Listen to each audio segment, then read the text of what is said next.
I'm Kathy Martin, author of the blog Skippy's Vegetable Garden, a journal of my sustainable vegetable garden.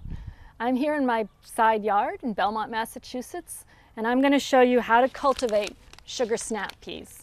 Sugar snap peas are a real nice variety of pea where you can eat the pod and the pea, and they're nice and sweet.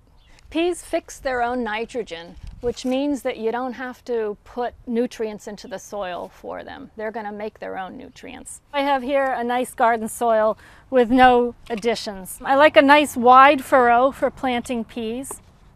I'm making about a 5-inch furrow here.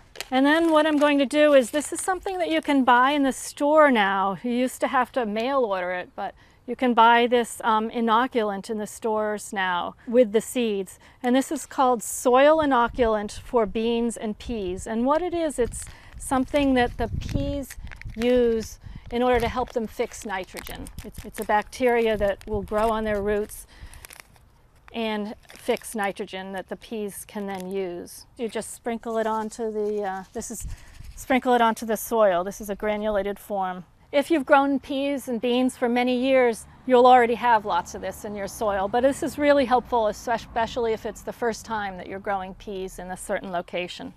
So now I'm going to add the peas to the furrow, and I like to plant them pretty dense. I've got a small garden and I do plant pretty intensively. So I'm going to scatter a lot of peas here. Another good thing about planting them dense is that they will hold each other up. I'm going to now cover up with, just pat them down a bit, smooth out the surface, and then we can label the row. These peas will grow to about 24 inches tall. They can support themselves, but I find it's helpful to add some support. It's also good to add them a support before the peas sprout. I'm just using sticks that I've gathered from my backyard, adding a few here and there. So in a couple of days these seeds will sprout.